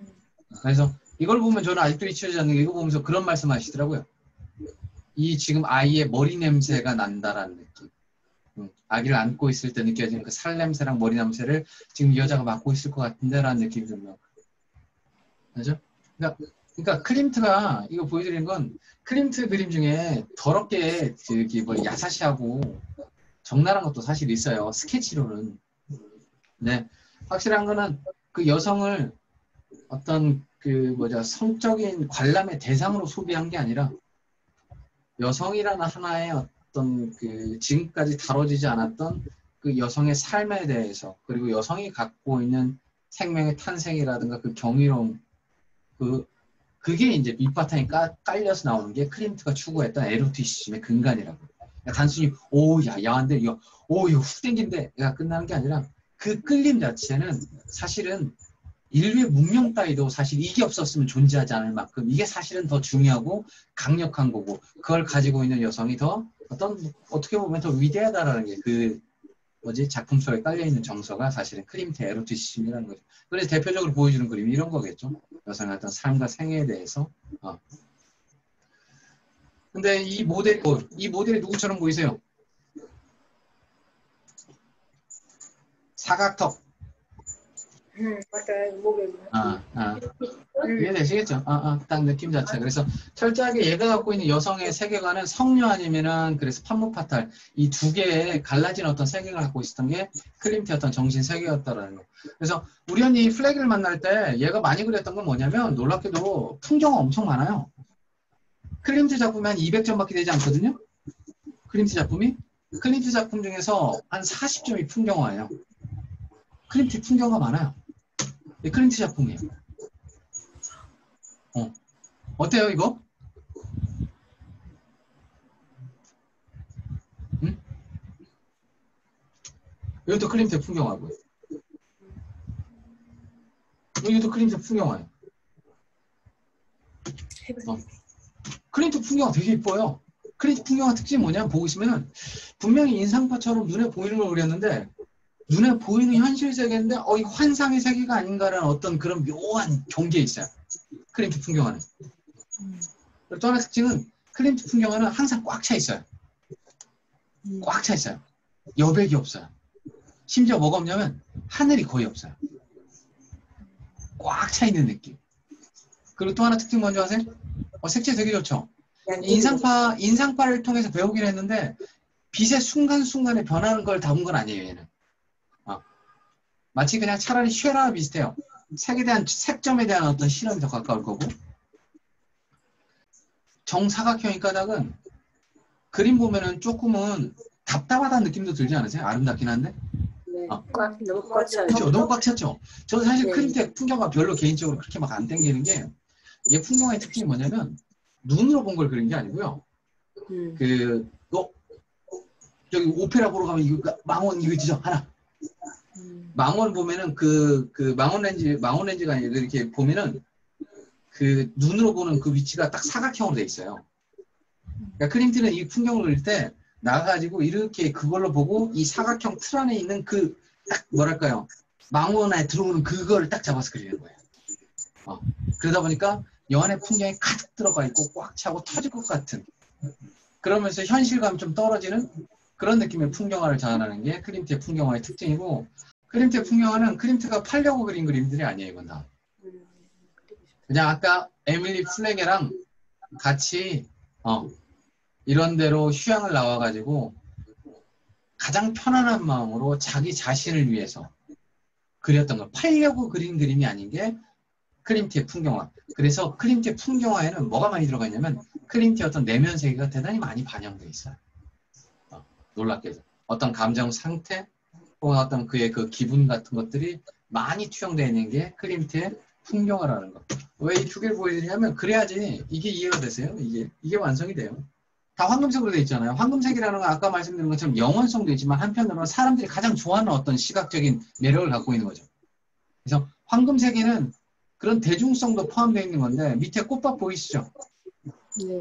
꽃밭. 그래서 키스가 갖고 있는 큰 맥락 중에 가장 큰 거는 그게 있어요. 어떻게 보면은 세상에서 원하는 그림. 그리고 밑에는 뭔지 아시겠죠? 내가 그리고 싶었던 그림의 세계. 세상에서 원했던 그림, 그리고 내가 보여주고 싶은 세계, 그 두 세계가 결합돼서 탄생된 게 키스에 깔려있는 배경적 분위기고 주변에 여기에 보시면 남녀가 달라붙어 있을 때 여기 아우라처럼 황금색으로 이렇게 뭔가 흘러내리고 있죠. 그리고 사실은 그거 아세요? 지금 여기 황금색 비가 내리고 있는 거 아세요? 황금색 비? 브랜드 이름은 모르겠는데 요즘 금고의 이 앞에 메인 그림으로 클린트 그림을 들어가 있거든요. 금고에? 네, 금고. 진짜 금이에요. 그러니까 네. 그래서 이 클린트 그림을 썼어요. 어떻게 하는 거냐면 금박 알고 계시죠? 금박. 네네. 금박인데 금박을 그냥 금을 계속 눌러가지고 금박을 만든 방식이거든요. 얇은 금을. 네. 얇은 금을. 그러니까 거의 그 금이 거의 선처럼 돼 있어요. 선. 그걸 이제 눌러서 이제 금박을 만드는데 그 누르는 힘과 보통 그러니까 개 이빨로 누른다는 이야기를 하더라고요. 왜냐하면 누르는 게 너무나 무겁거나 날카롭거나 그러면은 이렇게 흩어져서 이거를 눌러서 금박을 펴가지고 그 피는 기술 그리고 금박을 핀 다음에 그걸 어떻게 재단을 해서 어떤 식으로 붙이냐라는 어떤 그런 테크닉들이 똑같은 금인데도 다양한 효과를 만들어낸다는 게 이제 클림트의 키스가 갖고 있는 특징이에요. 그래서 처발라놓은 것들은 다 금이고 클림트의 키스는 어떤 느낌이냐면 실제로 가서 보면 1.8m, 8m잖아요. 이건 벨베데레에서 그 빈의 공항에 가면 이거 나왔어요. 클림트의 구스타브 클림트의 키스를 보지 못했다면 비엔나를 떠나지 말아라는 문구가 있어요. 공항에. 그러니까 한 번도 여기 빈 벨베데레 정원을 빠져나온 그 박물관 나오지 않았던 유일하게. 그러니까 우리나라 따지면 국보 1호예요. 국보 1호. 클림트의 키스는. 근데 이 그림이 왜 신기한 거냐면 남녀가 키스하는 통속적인 행위잖아요. 남녀가 키스를 하는 통속적인 행위인데 이 그림을 딱 보는 순간 성화를 만나는 느낌이에요. 실제 가서 보면. 그러니까 남녀가 키스하는 통속적인 어떤 장면인데 실제 앞에 서면은 마치 중세시대 그려놓은 성스러운 그림 앞에 서 있는 성화를 만나는 어떤 그런 경건함까지 드는 그림 중에 하나 특징이 이거라고 보시면 되고 네, 먼저 가실 분들은 가시고요. 그레이스님이 말씀하신 것처럼 꿈속에서 에밀리아 키스 요 얘기가 많아요. 그러니까 남자는 누가 봐도 누구예요? 누가 봐도 클림트죠. 클림트요? 네, 네. 누가 봐도 클림트죠. 왜냐면은 옷 보세요. 옷 복장. 이런 복장 웬만한 안 입죠. 통으로. 네, 뭐가 있는데. 클림트. 근데 중요한 건 여자가 누구냐가 항상 지금까지 여자가 누구냐가 끊임없이 나왔던 얘기 중에 하나예요. 이 여자가 과연 누굴까? 그래서 한 번도 손을 대지 않았던 이 표현이 좀 이상한데 여튼 그게 없었던 저기 아까 말씀 플래게다 아까 그 여자다라는 얘기가 있고 이 두 가지가 얘기했어. 하나는 그 플래게다라는 얘기가 있고 또 하나는 무슨 소리야? 아까 저기 이 여자는 아까 그 블루델바워 기억나시죠? 금색 옷을 화려하게 입었던 여자. 왜 그 여자가 표정이 두 개 있었잖아요. 성스러운 표정도 있었고 또 하나는 되게 관능적인 표정. 그래서 그 여자를 담아놓은 거다라는 얘기가 있고 세 번째가 뭐냐면 정확한 어떤 여자 한 명이 아니라 클림트가 꿈꾸는 가장 이상적인 어떤 사랑과 여자에 대한 그런 총체적인 그냥 어떤 그런 대상 아니냐라는 얘기가 지금까지 있어요. 몰라요 아직도 누군지는. 그냥 클림트가 얘기를 안 했기 때문에 여자들은 주장을 해요. 내 거라고. 자기가 다 주장해요. 모든 클림트랑 사랑을 나눴던 여자들은 다 얘기해요. 저 나라고 분명히 얘기를 해요. 여러분 같은 거 그러겠죠? 근데 저는 플레게라는 확신이 드는 게 이 네. 아래에 있는 꽃 패턴이 그 풍경화처럼 클림트의 내면을 상징한다고 생각을 한다면 그 패턴이 여자가 두르고 있는 거에도 막 중간중간 들어가 있는 게 클림트가 편안함을 느끼는 대상을 저렇게 간접적으로 표현한 것 같아서 더 플레게라는 확신이 드는 것 같아요. 그게 이제 학자들이 가장 많은 혜니님 얘기가 가장 많은 얘기예요. 학자들도 보통 그렇게 정의를 해요. 플레게라고. 거의 비슷해요. 학자들이 보통 얘기하는 게 플레게다라고 이제 거의 정설처럼 나오는 것 중에 하나인데 이거 반대되는 얘기도 되게 많아요. 하나 얘기해 드릴까요? 이거 어떻게 보면은 보세요. 남자는 서 있고 여자는 무릎 꿇고 있죠. 네. 남자 키가 더 작죠. 네. 그런 건가? 여자가 일어서면 엄청 커요. 그래서 마치 여자를 복종시키는 제스처죠. 어떻게 보면. 여자는 남자의 그 강력한 힘 앞에 어쩔 줄 모르고 결국 수동적으로 당하는 느낌도 있고요. 그리고 심지어 여기 흐르는 넝쿨이 발목을 이렇게 지나고 있죠. 네. 넝쿨이 이렇게 발목 지나고 있죠. 이게 옛날에 노예들이 쇠사슬에 결박됐다는 어떤 상징이기도 해요. 그래서 남자한테 매달려 복종하는 어떤 여자라는 어떻게 해석하는 사람도 있어요. 왜냐하면 이 당시 19세기에 흡혈귀라는 오페라가 유행했거든요. 여기 비네. 그래서 지금 그 장면이라고 해석하는 사람도 있다고요. 흡혈귀가 곧 피를 빨아먹을 여자고 이빨을 꽂는 순간 그들이 느끼는 카타르시스 쾌락이다라고 이 여자도 그렇게 해석하는 사람도 있어요. 엄청나게 뭐 그런 것들. 박미님이 말씀하신 것처럼 죽을 때까지 그렇게 지구지순했던 플레게를 굳이 저렇게 손대고 싶었을까라는 해석도 사실은 맞죠. 이거 되게 야해요. 이 자체가. 그러니까 제가 이탈리아에 있을 때 이탈리아 예술가 말고 처음으로 다른 유럽에 있는 화가 중에 처음으로 알았던 게 클림트였거든요. 그때 정말 아무것도 모르고 이게 갖고 있는 상징성 때문에 와 이거 엄청 야하다. 여러분이 키스하는 모습만 보이시죠 이게. 키스하는 것만. 그래서 보통 이거 보시면은 보통 보시는 첫 번째 우리 어머니들이 가서 이거 보면 보통 이런 얘기를 해요. 어머 나도 저렇게 언제 키스 받아보나라는 얘기를 제일 많이 하시거든요. 옆에 있는 아주머니가 그래요. 야 저렇게 키스 받다가 목도 부러지. 목 부러지겠다 뭐 그런 말씀하시는 대표적인 그림 중에 하나인데 그래서 그 둘이 키스를 하는 순간 왜 되게 이제 오래되셨잖아요. 다들 이런 느낌 가져보신 지. 지금 키스를 해도 이런 느낌까지는 안 오잖아요. 그냥 이렇게 반가운 키스지. 근데 그 첫 키스가 줬을 때 그 느낌 있죠.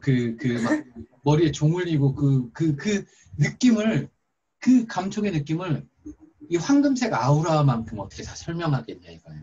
그 황홀한 감각. 됐죠? 그래서 키스하는 순간 둘이 이제 하나가 되는 거. 그렇게 해석을 했는데 이게 자세히 보면요. 잘 보세요. 이게 둘이 서 있는 이 형태가 이게 남자의 성기예요. 아세요? 남자의 발기된 성기예요. 둘이 이렇게.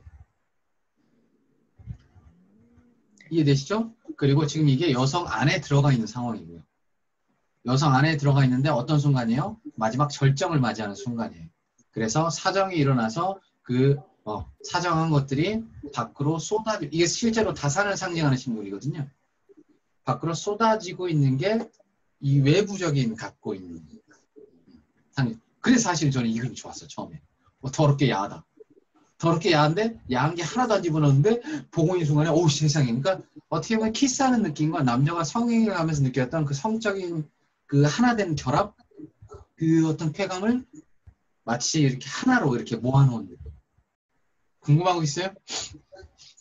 너무나 제가 충격적인 말을 했나요 마지막에? 충격적인. 아니 근데 그게 말씀드렸잖아요. 얘가 갖고 있었던 한쪽으로는 대단히 그 육체적인 끊임없이 그런 성적인 욕망을 모델을 통해서 이렇게 맞춰왔기 때문에 그 욕망이 주는 그 느낌, 그러니까 성적인 마지막 희열을 과연 어떻게 그림이 표현할 거냐 이거죠. 그래서 그가 갖고 있던 사랑의 풋풋한 어떤 사랑이 주는 키스가 주는 그 풋풋한 그 아름다움과 성적인 그 욕망의 절정의 상태에서 느껴지는 그 감각을 하나로 합치시킨 게 클림트의 키스고 또 하나는 이게 대단히 복잡한 의미를 갖고 있는 게 남성이죠. 여성이죠. 그동안 보시면 항상 그 클림트 그림에서는 남성은 보수적인 전통적인 세력이었어요. 클림트는 여성을 내밀어서 새로운 세력들 그리고 감춰져 있는 진실을 끊임없이 드러내었거든요. 그래서 둘은 항상 대립에 있었고 아까도 보신 것처럼 머리를 잘라버린다던가 아니면 여성이 갖고 있는 그 푸른 파다리 남자들은 뭐 속절없이 당할 수밖에 없는 어떤 그런 형태의 그림들이 있었는데 유일하게 남자 여자가 화해를 한 거예요. 이 그림은. 화합이기도 해요. 그 화합의 아름다움이고 그 남자 여자에 대한 화합이고 어떻게 보면 우리 시대에 가장 필요한 것 중에 하나죠. 저 개인적으로 보면서 남자 여자에 대한 화합이고 그리고 보수와 진보에 대한 화합이고 뭐 그런 거예요. 상징성 자체가. 한편으로는 여러 가지 의미를 내포하고 있는 것 중에 하나. 그렇죠. 그레이스님 말처럼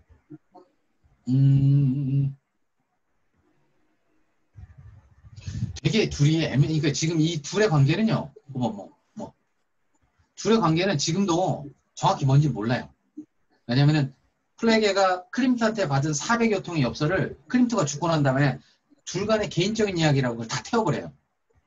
클림트는 기록도 안 남기고 인터뷰도 안 했는데 과연 이게 뭔지에 대해서는 플레게가 얘기를 하지 않으면은 당치할 수 없는 그런 관계. 여전히 미스테리고 사람들이 추정할 수밖에 없는 그런 관계 속에서 있었기 때문에 어떻게 보면 저는 개인적으로 그런 생각이 들어요. 어떻게 보면 그 여자가 더 얘기를 하지 않았던 것 까닭은 얘기를 하지 않았기 때문에 이 키스에 대해서 무궁무진한 해석과 사람들의 다양한 상상력과 감상이 또 만들어지는 게 아닌가라는 생각도 사실 있어요. 만약에 플레게는 알았을 거예요. 이게 뭘 의미하는지. 왜 그리고 어떻게 보면은 클림트가 교육부 장관도 사회 타퇴할 만큼 이게 그 국가로부터 이렇게 버려진 거거든요. 그 다음에는. 근데 이 그림을 통해서 이거를 그 빈 전시회 때 1회 전시를 오픈하자마자 국가에서 그걸 바로 사들여요. 오스트리아에서. 그러면서 그러니까 클림트의 어떤 명성이나 이제 위상은 최고의 정점을 찍어버린 그림이기도 하거든요.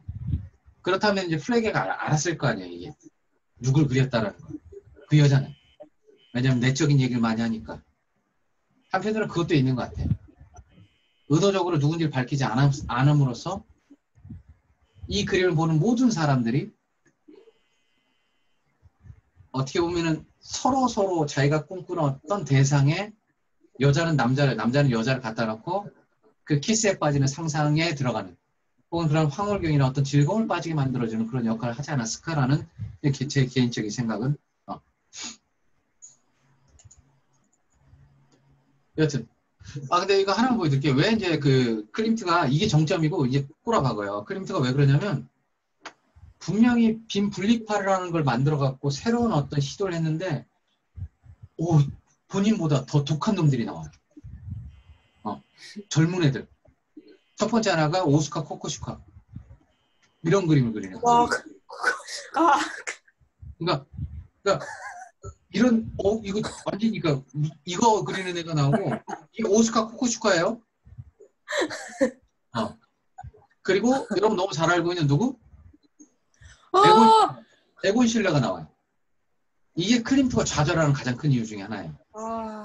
뭐냐면은 클림트의 그림의 가장 큰 맥락 중에 하나는 뭐냐면 클림트가 사실 분리를 하긴 했지만은 클림트의 그림 속에 들어가서 다 들여다보면은 새롭게 시도하려는 것들은 다 과거에 있는 소재를 끊임없이 땡겨와서 변형시킨 거거든요. 아테네 여신부터 시작해서 생각해보세요. 다. 그죠? 기존에 있던 어떤 그러니까 과거를 끊지 못하고 과거에 있는 걸 가져와서 뭔가 현대적인 걸로 하려고 했던 게 클림트였는데 아까 오스카 코코슈카라든가 아니면 에곤 슐레는 클림트가 보고 충격받는 거죠. 그러니까 그런 거 아시죠? 젊은 애들이 갖고 있는 그 말 것 그대로의 그 생생함, 그 원시적인 힘, 본인한테는 없는 새로운 걸 만들어낼 그 날 것 그대로. 그래서 충격을 빠져요. 클림트가 이 뒤로는. 그래서 부단하게 본인도 뭔가를 시도를 하지만 뭐에서 못 벗어나요? 아까 말씀드린 장식주의와 그리고 상징.